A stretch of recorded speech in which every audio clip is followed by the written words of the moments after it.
नम्रपणा हा गुण सर्व गुणांपेक्षा जास्त किमती व मौल्यवान आहे।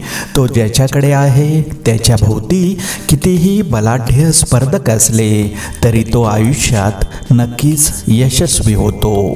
चांगल्या माणसावर एवढा विश्वास ठेवा तेवढा तुम्ही आजारपणात गोळ्यांवर ठेवता, कारण गोळ्या जरी कडू असल्या तरी त्या आपल्या फायद्याच्याच असतात। अगदी तसंच चांगल्या माणसांचं असतं। चांगल्या माणसांची कधी परीक्षा घेऊ नका, कारण ते पाऱ्यासारखे असतात।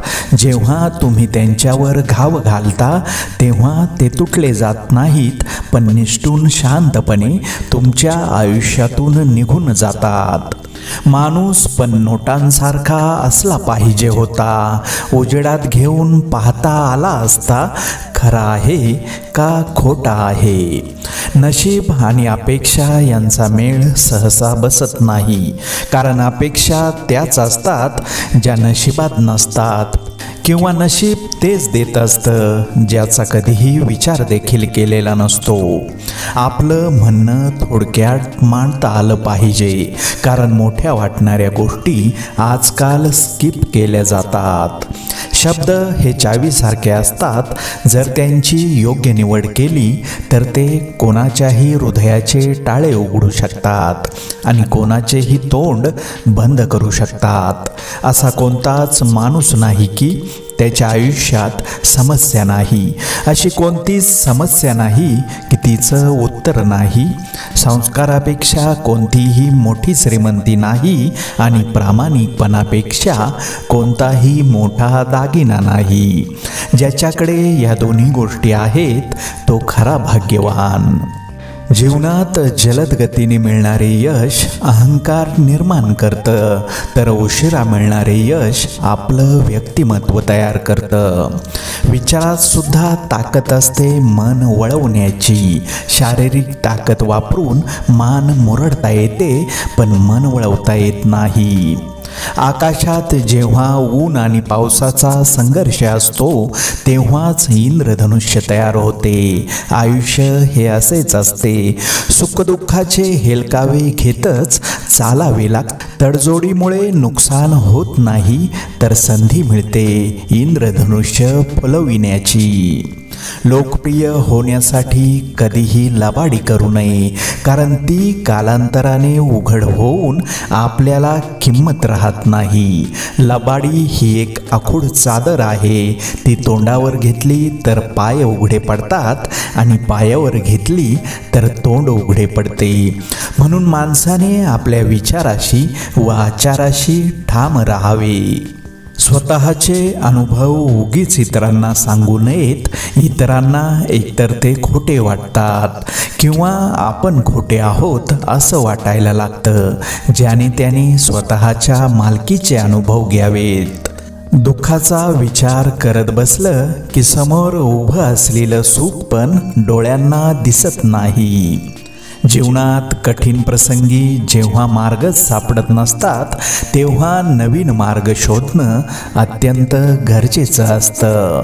छोट्या छोट्या प्रसंगांना भरभरून जगलं की आनंदाची मोठी साखळी तयार होते। हाताला न लागणाऱ्या स्वप्नांच्याही पाठीशी थोडं धावून बघावं, आयुष्य अजून सुंदर वाटतं। जन्माला येणं आणि मरून जाणं म्हणजे जीवनाचा प्रवास सफल होणं असं नाही, तर जन्माला येणं आणि इतरांपेक्षा काहीतरी वेगळं करून जाणं म्हणजे जीवनाचा प्रवास सफल होणं। जबाबदार व्यक्तीला बेभानपणे वागता येत नाही। मन कितीही ओढ घेत असलं तरीही संस्कारांच्या चौकटीत राहूनच आनंद उपभोगायला लागतो। खऱ्या कारणांसाठी खोट्या लोकांशी संबंध तोडले तरी चालतील, पण खोट्या कारणांसाठी खऱ्या लोकांशी कधीही संबंध तोडू नका। चुकीचे वागल्यावरच शिक्षा मिळते असे काही नाही। कधी कधी गरजेपेक्षा जास्त चांगले वागण्याची पण किंमत मोजावी लागते। अपयशाच्या भीतीने स्वाभिमान गुंडाळून तडजोडीचे आयुष्य कधीच जगू नका। एखाद्या जिवलग माणसाच्या पाठीमागे ठामपणे उभे राहा. जिंकलात तरी त्याच्यासाठी आणि हरलात तरी त्याच्यासाठीच.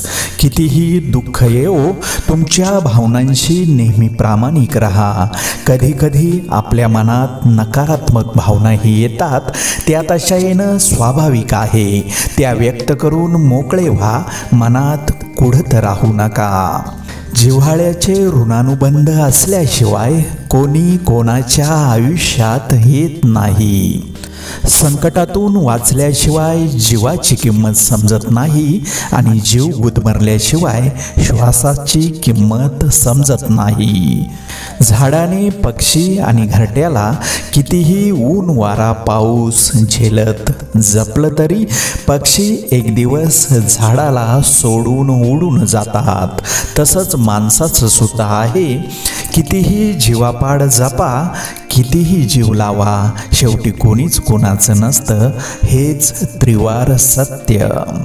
कावळे कावकाव करून कोकिळेचा आवाज दाबू शकतात, परंतु स्वतःचा आवाज गोड बनवू शकत नाहीत. त्याप्रमाणे निंदा करणारी व्यक्ती सज्जनाला बदनाम करू शकते, पण स्वतःला सज्जन कधीच बनवू शकत नाही. सहानुभूतीला नुसता जिभेचा ओलावा पुरत नाही, त्यासोबत हृदयाचाही ओलावा असावा लागतो. गैरसमज हा खूप मोठा आजार आहे. याची लागण होण्यापूर्वीच माणसाने समजून घेण्याच्या सवयीची लस टोचून घ्यावी.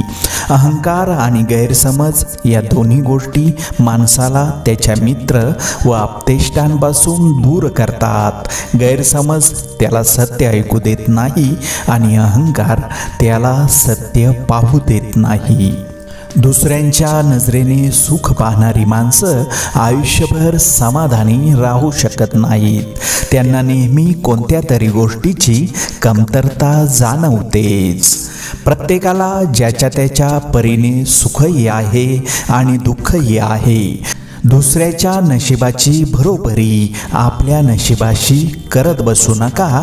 आपलं सुख कशात आहे हे शोधा आणि ते वाढविण्याचा प्रयत्न करा. कारण समर्थ सांगून गेलेत, जगी सर्व सुखी असा कोण आहे, विचारी मना तूच शोधून पाहे.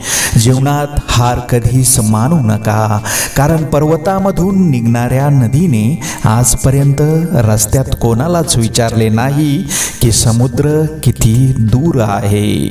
समाधान शोधताना इतरांच्या आनंदाला ठेच लागू नये याची जाणीव झाली की आपली वाटचाल ही परिपक्वतेकडे चालली आहे हे निश्चित समजावे. जर विजयापेक्षा पराभवाची चर्चा अधिक होत असेल तर समजावे त्या पराभवात खूप मोठा दम आहे. माणूस म्हणजे एक दुकान आहे आणि त्याची जीभ हे त्या दुकानाचं कुलूप. कुलूप उघडल्यावर समजतं की दुकान सोन्याचं आहे की कोळशाचं. आयुष्यात घेण्यापेक्षा देणं महत्त्वाचं आहे. शत्रूला क्षमा द्या, प्रतिस्पर्ध्याला सहिष्णुता द्या, मित्राला हृदय द्या, मुलांना तुमचं उदाहरण द्या, वडिलांना पूज्य भाव द्या, आईला तुमच्या चारित्र्याची भेट द्या, स्वतःला आत्मसन्मान द्या आणि जगाला सेवा द्या. प्रत्येकाला काहीतरी द्यायचंच आहे हे विसरू नका. घेणाऱ्यापेक्षा देणाऱ्यालाच प्रतिष्ठा मिळते. समजूतदारपणा आणि शांतता हे वयावर नाही तर आयुष्यात आलेल्या अनुभवावर अवलंबून असतं. निरागसता इतकी असावी की चेहऱ्याला सौंदर्याची गरज नसावी. पायाचं दुखणं आणि संकुचित विचार माणसाला कधीच पुढे जाऊ देत नाहीत. काही व्यक्तींचे आयुष्यातील स्थान एखाद्या हारातल्या दोऱ्याप्रमाणे असते. दिसणे महत्त्वाचे नाही तर असणे महत्त्वाचे असते. अशा व्यक्ती इतरांना एकत्र ठेवण्याचे काम करतात. त्यांच्यामुळेच आपल्याला जीवनात आनंदाचे क्षण अनुभवता येतात.